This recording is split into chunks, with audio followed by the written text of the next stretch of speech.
Two nations, no shared border, no formal declaration of war, and yet for decades they have been locked in one of the most dangerous, complex, and consequential conflicts on the planet. One country fields the most technologically advanced military in the Middle East, a force quietly backed by the most powerful defense establishment in the world. The other commands the largest ballistic missile arsenal in the region, a web of proxy armies stretching across 5 countries, and a doctrine built not on matching its enemy, but on bleeding it. This is not a hypothetical. This is already a war. It simply hasn't been given that name yet. In April 2024, Iran did something it had never done in the 45 years since the Islamic Revolution. It launched a direct, large-scale military strike against Israeli territory. Over 300 drones, cruise missiles, and ballistic missiles fired from Iranian soil toward a sovereign state. The world held its breath. Air defense batteries lit up the night sky over Jerusalem. Fighter jets from multiple nations scrambled to intercept. And when the dust settled, Israel had absorbed the largest aerial assault in its history and survived nearly intact. But survival is not the same as resolution, because what that night revealed was not a decisive answer. It revealed the depth of the question. Iran demonstrated it could project force across 1,500 kilometers. Israel demonstrated it could defend against a coordinated multi-vector attack. And the rest of the world was left to ask the question that military analysts, intelligence agencies, and defense ministries have been quietly modeling for years. If this war ever goes full scale, who actually wins? That question does not have a simple answer, and anyone who tells you it does is either selling you something or hasn't looked closely enough at the evidence. What we can do, what this documentary will do, is examine the actual military architecture of both nations with precision and honesty. We will look at the hardware, the doctrine, the alliances, the vulnerabilities, and the strategic calculus that would determine the outcome of a direct, sustained conflict between Israel and Iran. We will not traffic in propaganda. We will not offer comfortable conclusions. We will follow the evidence wherever it leads, because the stakes of getting this wrong for the region, for the global economy, for the balance of power between the United States, Russia, and China are almost incomprehensibly high. If you are watching this for the first time, this channel is dedicated to serious, evidence-based geopolitical analysis. Every week, we break down the conflicts and crises reshaping the international order, not with speculation, but with depth, context, and credibility. Subscribe now and hit the notification bell. What happens next in this conflict will not wait for you to be ready. This is the most important military question in the Middle East today, and the answer begins with understanding how each side was built, what each side believes, and what each side is willing to do. Let's start at the beginning. To understand why Israel and Iran stand on the edge of open war today, you have to go back. Not 5 years, not 10. You have to go back to 1979, the year the entire strategic architecture of the Middle East was rewritten overnight. Before the Islamic Revolution, Iran and Israel were not enemies. They were quiet partners. The Shah of Iran maintained covert diplomatic and intelligence ties with Tel Aviv. Iranian oil flowed to Israel. Israeli agricultural expertise flowed to Iran. The two nations shared a common anxiety about Arab nationalism and Soviet influence in the region. Their relationship was never public, never celebrated, but it was real and it was functional. Then the revolution came. On February 11, 1979, Ayatollah Ruhollah Khomeini's forces completed their seizure of power in Tehran. Within weeks, the Israeli diplomatic mission in Iran was handed over to the Palestine Liberation Organization. The new Islamic Republic declared the destruction of the Zionist state a founding ideological principle, not a foreign policy position, but a religious and revolutionary obligation baked into the identity of the regime itself. That declaration was not rhetoric. It became doctrine. And over the following 4 decades, Iran built an entire military and geopolitical architecture around it. The first phase of that architecture was survival. The Iran-Iraq War, which began in 1980 and lasted 8 brutal years, consumed the Islamic Republic's early years and left over 1 million dead. It also taught Iran a lesson it would never forget. It could not match its enemies conventionally. Saddam Hussein had tanks, aircraft, and chemical weapons, and the quiet backing of Western powers. Iran had revolutionary fervor and demographic depth. Fervor and depth were not enough, so Iran adapted. Through the 1980s and 1990s, the Islamic Revolutionary Guard Corps, the IRGC, developed what strategists would later call the strategy of asymmetric deterrence. Rather than building a conventional military capable of defeating its enemies in open battle, Iran would build a network of non-state proxies, invest in ballistic missile technology, and pursue the capability to threaten enemies at a distance and through unconventional means. Hezbollah was born from this strategy in 1982, trained and funded by the IRGC in Lebanon's Bekaa Valley. Hamas would follow as a recipient of Iranian support. So would the Houthi movement in Yemen and a constellation of Shia militias across Iraq and Syria. By the early 2000s, Iran had effectively constructed what military analysts would come to call the axis of resistance, a multi-front, multi-actor network designed to encircle Israel and stretch its defense capabilities across simultaneous theaters. Israel, meanwhile, was building in the opposite direction. Following the shock of the 1973 Yom Kippur Wars, in which Egypt and Syria came devastatingly close to overwhelming Israeli defenses, Israel made a strategic decision to ensure it would never again be caught unprepared.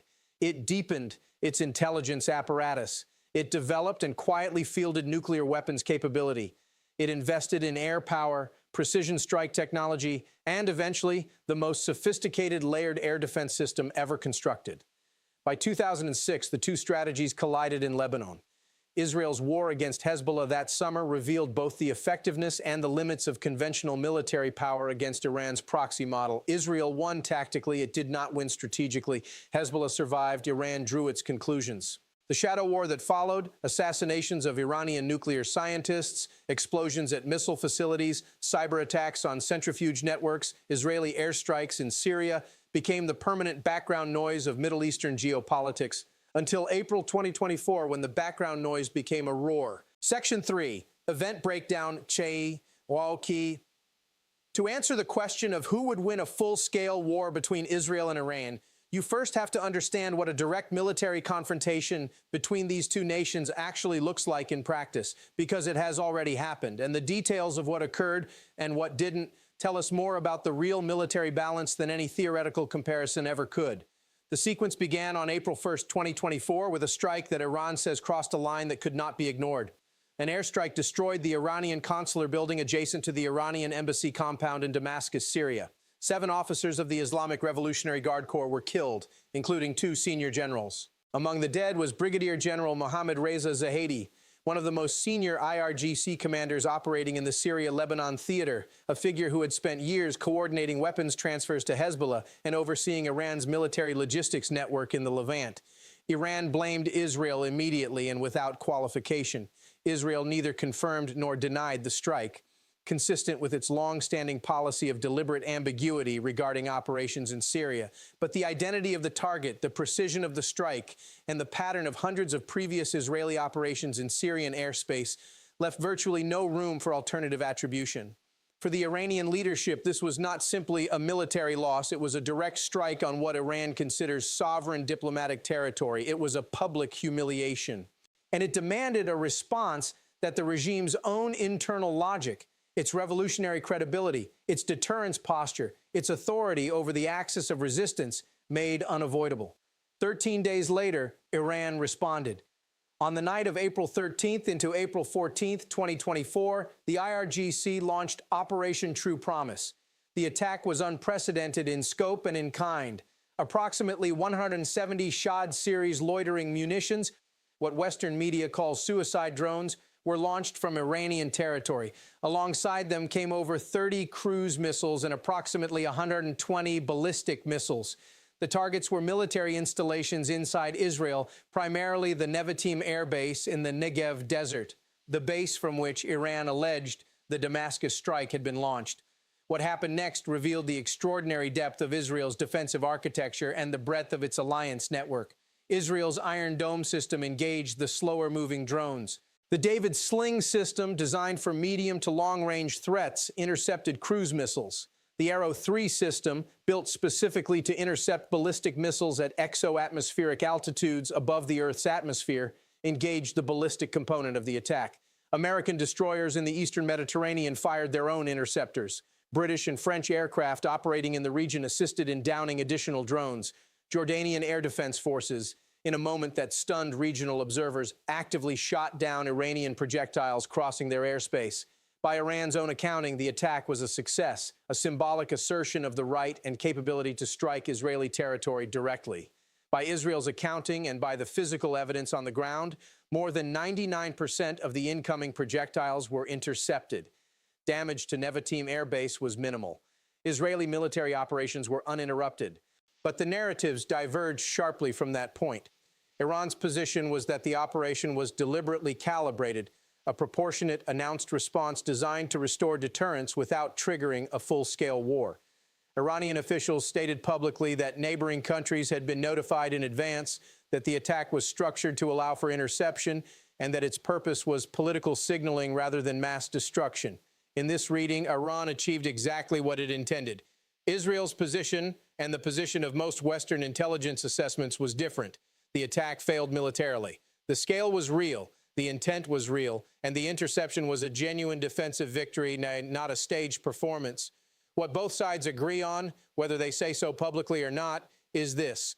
The threshold had been crossed. Iran had fired directly at Israel. Israel had survived, and the world was now watching to see what came next. What came next was an Israeli counterstrike. Far smaller, far more precise, and in the view of many analysts, deliberately designed to demonstrate a point rather than cause destruction. Israeli drones struck a radar installation near Isfahan in central Iran, close to one of Iran's most sensitive nuclear facilities. The message was surgical and unmistakable. We can reach you. We can reach what matters most to you, and we chose this time not to. Section 4, Strategic Importance. The exchange of April 2024 was not simply a dramatic episode in a long-running shadow war. It was a live stress test of two fundamentally different military philosophies, and what it revealed about the strategic architecture of each nation is more important than the strike and counterstrike themselves. To understand who holds the advantage in a full-scale conflict, you have to examine both militaries not as collections of weapons, but as systems. Integrated, doctrine-driven systems built around specific assumptions about how war is won and lost. Begin with Israel. The Israel Defense Forces operate on a doctrine built around three foundational pillars: early warning, decisive offensive action, and the absolute prevention of a two-front war escalating into existential threat. Israel is a small country, geographically, demographically, and economically. It cannot absorb sustained punishment the way a large continental power can. It cannot afford wars of attrition. Its entire military architecture is therefore oriented around speed, precision, and the rapid projection of overwhelming force to end conflicts before they consume the nation's limited human and economic resources. The Israeli Air Force is the centerpiece of that architecture. It is widely regarded as the most capable air force in the Middle East and among the most capable in the world. Its fleet of F-35 Adir aircraft, a customized variant of the American F-35, modified with Israeli-developed avionics and electronic warfare systems, gives Israel a stealth strike capability that no other regional power can match or effectively counter. Israeli pilots train to a standard that places them among the elite of any global air force. And Israeli intelligence, particularly the signals, intelligence, and human intelligence networks of Mossad and Unit 8200, provides targeting and situational awareness that most militaries can only approximate. Israel's layered air defense system is without parallel in the region and arguably in the world. Iron Dome handles short-range rocket threats. David's Sling covers the medium range. Arrow 2 and Arrow 3 engage ballistic missiles at high altitude and above the atmosphere. No other nation outside of the United States fields a comparable multi-layer architecture against ballistic missile threats. In April 2024 demonstrated under real operational conditions rather than testing scenarios that the system works. But Israel has structural vulnerabilities that no amount of technological sophistication fully resolves. Its strategic depth is almost non-existent. The entire country is approximately the size of New Jersey. Tel Aviv, the economic heart of the nation, sits less than 15 kilometers from the pre-1967 armistice line. Ben Gurion International Airport, the single most critical node in Israel's economic connectivity to the outside world, is well within range of missiles fired from Lebanon, Gaza, Syria, and Iran itself. A sustained multi-front missile campaign targeting civilian and economic infrastructure does not need to be accurate to be damaging. It needs only to be relentless. Now turn to Iran. Iran's military doctrine is almost the mirror image of Israel's, and it is a mirror designed specifically to exploit Israel's vulnerabilities rather than match its strengths. Iran has spent 4 decades building a military posture that renders conventional force-on-force comparison largely irrelevant. It does not need to defeat the Israeli Air Force in aerial combat. It does not need to land troops on Israeli soil. It needs only to make the cost of conflict unbearable and the prospect of escalation terrifying.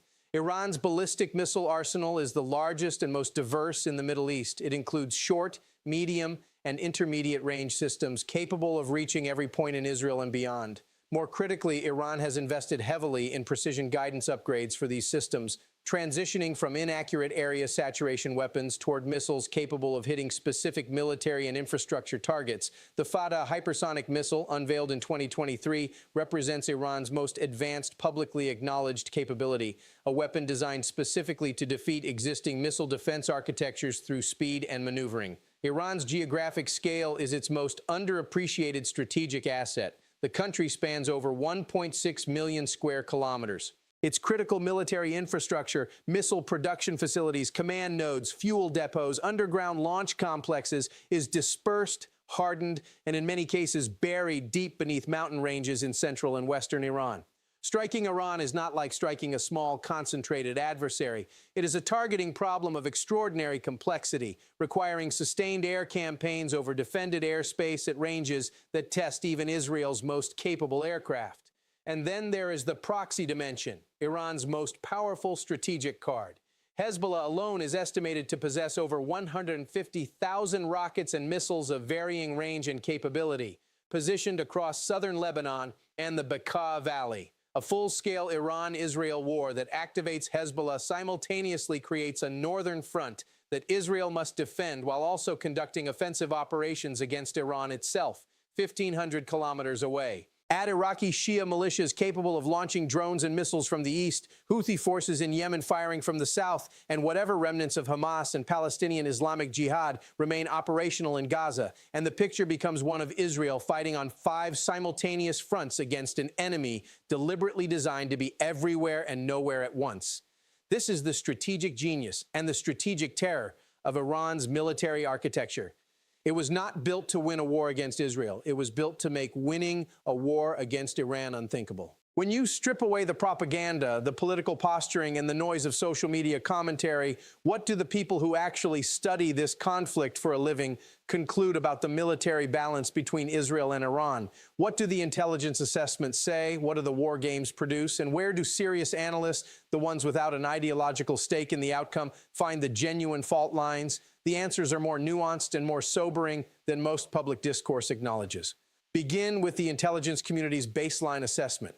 According to analyses produced by the Defense Intelligence Agency, the CIA's open source assessments, and parallel evaluations from British and Israeli intelligence services, Iran's military capabilities have undergone a significant qualitative upgrade over the past decade. This is not a marginal improvement. Analysts describe a systematic, well-funded, and strategically coherent modernization program focused specifically on the capabilities most relevant to a conflict with Israel: precision ballistic missiles, loitering munitions, electronic warfare systems, and underground hardened infrastructure. The DIA's posture assessments have consistently flagged Iran's missile program as the single most significant conventional military threat in the Middle East theater. Not because individual Iranian missiles are necessarily superior to Israeli or American equivalents, but because of volume, dispersion, and the sheer targeting problem they create for any defensive architecture. Even the most capable missile defense system operates within physical and mathematical constraints. Saturation, launching more projectiles than a defense system can simultaneously engage, remains a theoretically viable strategy, and Iran has invested heavily in the capacity to attempt it. Analysts at the International Institute for Strategic Studies in London have noted that the April 2024 attack, despite its apparent failure in physical terms, provided Iran with something of enormous intelligence value: a real-world data set on Israeli and allied interception behavior. Which systems activated first, what engagement sequences were used, where the seams between defensive layers appeared, how allied coordination functioned under live operational pressure. That data, analysts warn, will be studied and incorporated into future Iranian strike planning. At the RAND Corporation, researchers who have modeled Iran-Israel conflict scenarios consistently arrive at conclusions that challenge simplistic narratives from both sides. Their modeling suggests that Israel retains decisive conventional superiority in the opening phase of any direct conflict.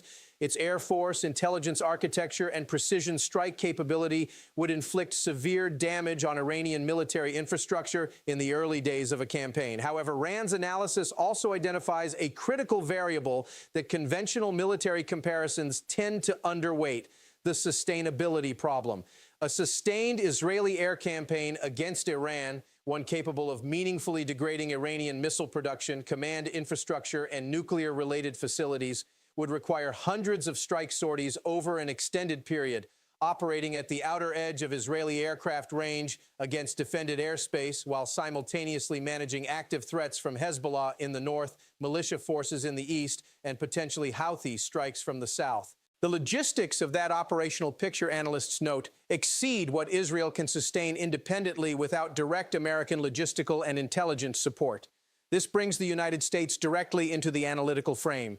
And it is here that expert opinion becomes most consequential. Military analysts at the Center for Strategic and International Studies have argued consistently that any serious assessment of an Iran-Israel conflict cannot treat the two nations as isolated actors. Israel's military effectiveness is deeply integrated with American intelligence sharing, weapons resupply chains, and diplomatic cover. The American military presence in the region, carrier strike groups in the Persian Gulf and Eastern Mediterranean, air assets across bases in Qatar, Bahrain, and Jordan, functions as both a deterrent and a potential force multiplier for Israeli operations. But American support is not unconditional, and it is not automatic. Policy analysts have noted that the degree of American involvement in any Iran-Israel escalation would be determined by political decisions in Washington, decisions shaped by domestic politics, alliance management considerations, and the broader strategic competition with China and Russia, rather than purely by military logic. An Israeli government that launches a unilateral large-scale strike on Iran without American coordination risks finding itself in a conflict that outpaces its independent sustainment capacity.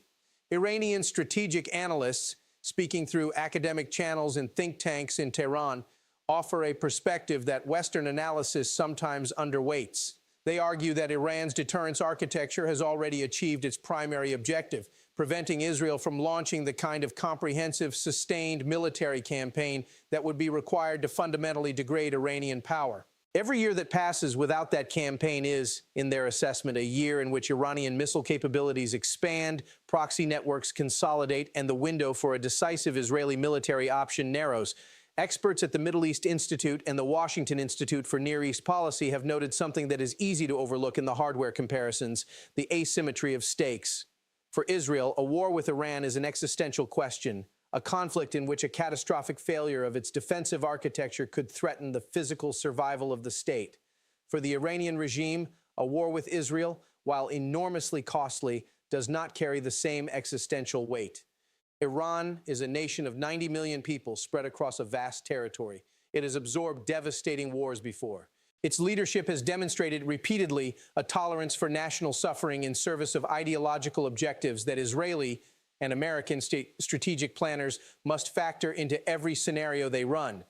That asymmetry of stakes, analysts warn, is not a marginal consideration.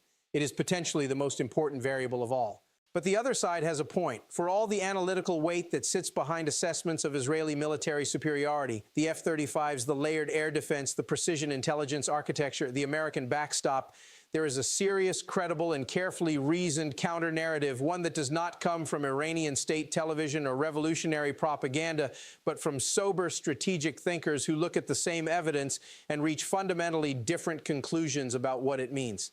And that counter-narrative begins with a simple, uncomfortable observation. Israel has not destroyed Hezbollah. It has not dismantled Hamas. It has not halted Iran's nuclear program. It has not stopped the expansion of Iranian influence across Iraq, Syria, Lebanon, and Yemen. Despite possessing the most capable military in the Middle East, despite conducting hundreds of airstrikes in Syria, despite assassinating Iranian scientists and generals, despite deploying some of the most sophisticated intelligence and cyber capabilities ever developed, Israel has not reversed a single major element of Iran's strategic position over 4 decades of sustained effort. That is not a failure of tactics. It is a failure of strategy, and it deserves serious examination. The alternative interpretation of the Iran-Israel military balance begins with a reassessment of what military power actually means in this specific context. Conventional military analysis tends to measure power in terms of hardware, aircraft, missiles, tanks, ships, defense systems. But military power in the contemporary Middle East is increasingly measured in a different currency: the capacity to impose costs, sustain pressure, and outlast an adversary's political will. By that measure, Iran's position is considerably stronger than the hardware comparison suggests. Consider the Lebanon dimension more carefully. In the 2006 war, Israel deployed its full conventional military might against Hezbollah for 34 days. It killed thousands of Hezbollah fighters. It destroyed infrastructure across southern Lebanon.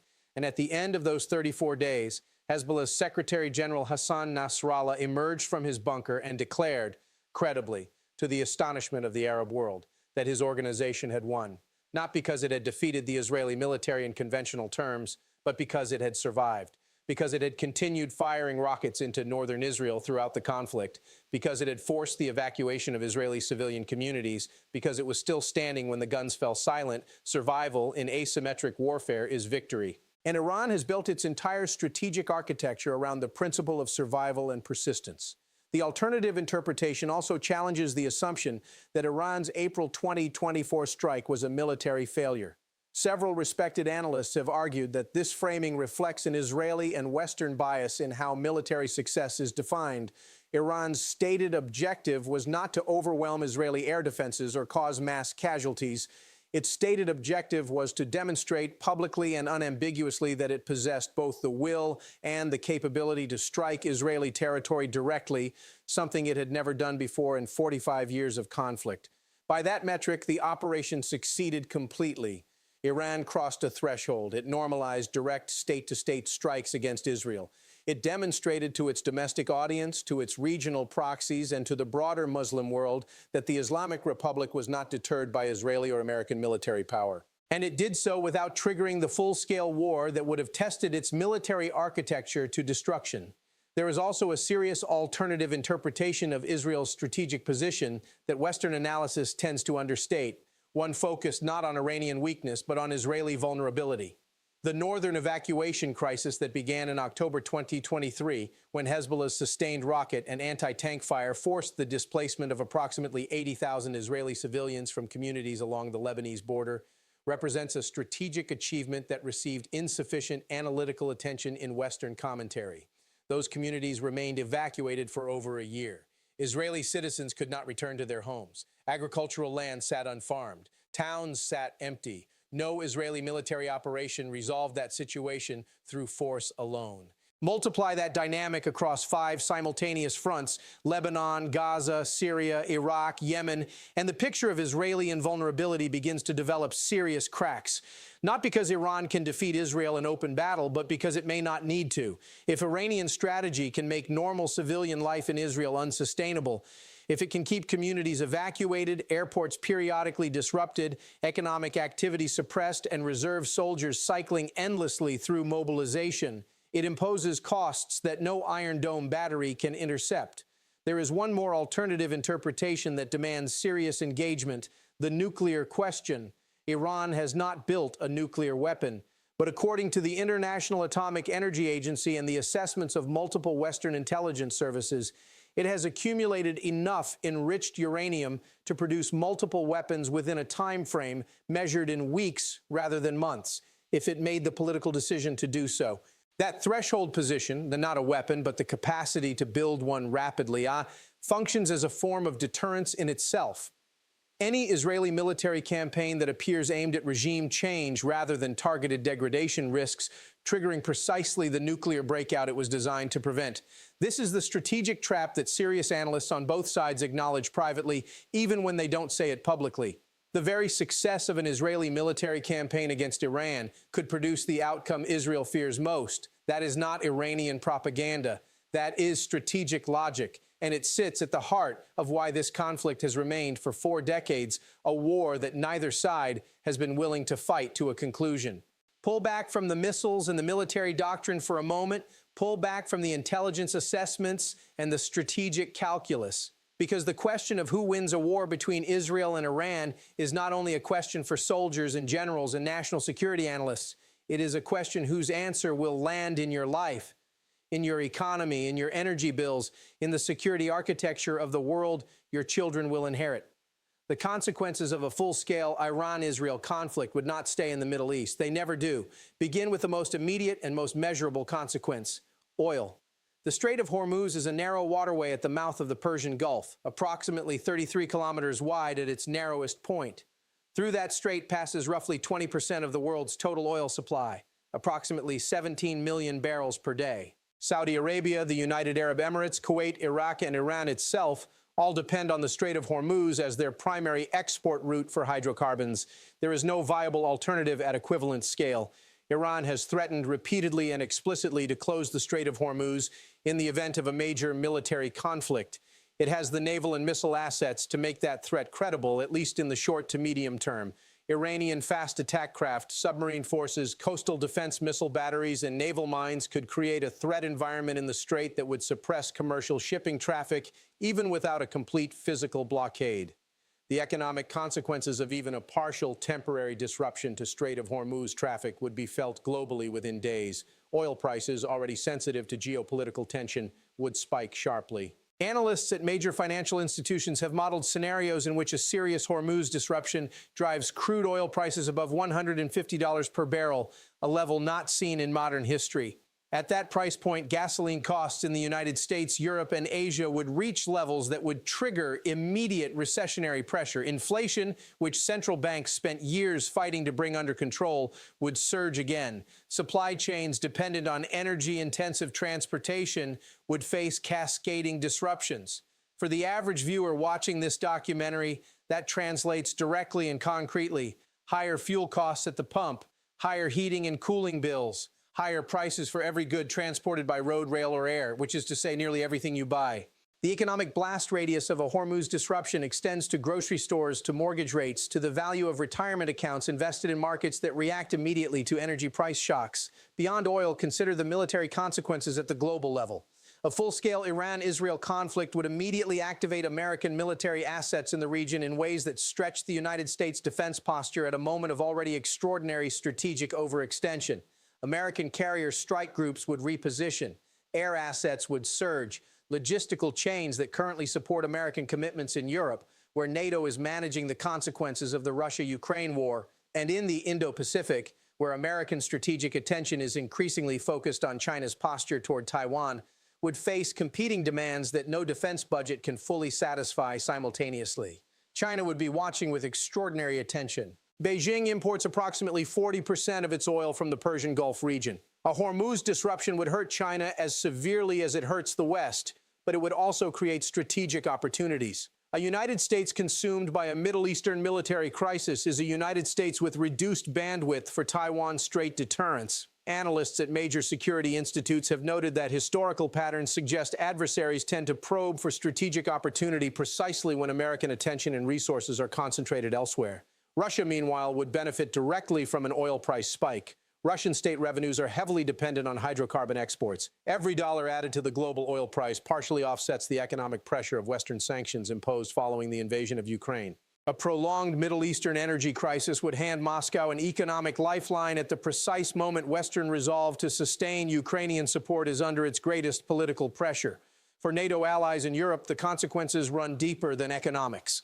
A major Middle Eastern conflict would accelerate refugee and migration pressures that have already strained European political cohesion to near breaking point. It would create new vectors for terrorist activity inspired by the conflict. It would force European governments to make explicit choices about alignment, choices that strain the already complicated internal politics of alliance management at a moment when European unity is more critical and more fragile than at any point since the Cold War. And then there is the consequence that is hardest to quantify but may ultimately be the most important. A direct, sustained war between Israel and Iran would represent the most serious test of the international rules-based order since the Second World War, not because of the specific nations involved, but because of what it would demonstrate about the viability of deterrence, the authority of international institutions, and the capacity of great powers to manage regional conflicts before they metastasize into something larger and more destructive. If that test fails, If the conflict escalates beyond regional boundaries, draws in American forces, triggers Iranian nuclear calculations, or destabilizes the Gulf monarchies that underpin the global energy system, the world that emerges on the other side will be structurally different from the one that entered it. Not different in ways that are easy to see immediately, different in ways that compound over years and decades, in the confidence that treaties mean something, in the credibility that red lines hold, in the assumption which the entire post-1945 international order rests upon that great power conflict has cost too catastrophic to risk. That assumption has already been tested severely in Ukraine, in the Taiwan Strait, in the South China Sea. A Middle Eastern war of the scale we are describing would not simply add another data point to that pattern, it could break the pattern entirely. Section 8, what happens next? Plus, final summary, plus, final CTA. We have traveled a long distance in this documentary, from the quiet partnership between Israel and Iran before 1979 through 4 decades of shadow war, proxy conflict, and strategic maneuvering to the unprecedented direct exchanges of April 2024 and the military architectures that would determine the outcome of a full-scale confrontation. Now it is time to draw the threads together, to separate what we know from what we don't, and to look honestly at where this conflict is heading. Let us begin with what is confirmed. It is confirmed that Iran launched a direct, large-scale military strike against Israeli territory in April 2024, the first such attack in the history of the Islamic Republic. It is confirmed that Israel's layered air defense system, supported by American, British, French, and Jordanian assets, intercepted the overwhelming majority of incoming projectiles. It is confirmed that Israel responded with a precise, deliberately limited counterstrike near Isfahan, close enough to Iran's nuclear infrastructure to make the strategic message unmistakable. It is confirmed that both nations subsequently stepped back from immediate further escalation, while neither abandoned its fundamental strategic objectives. It is confirmed that Iran's ballistic missile arsenal continues to expand in both quantity and precision.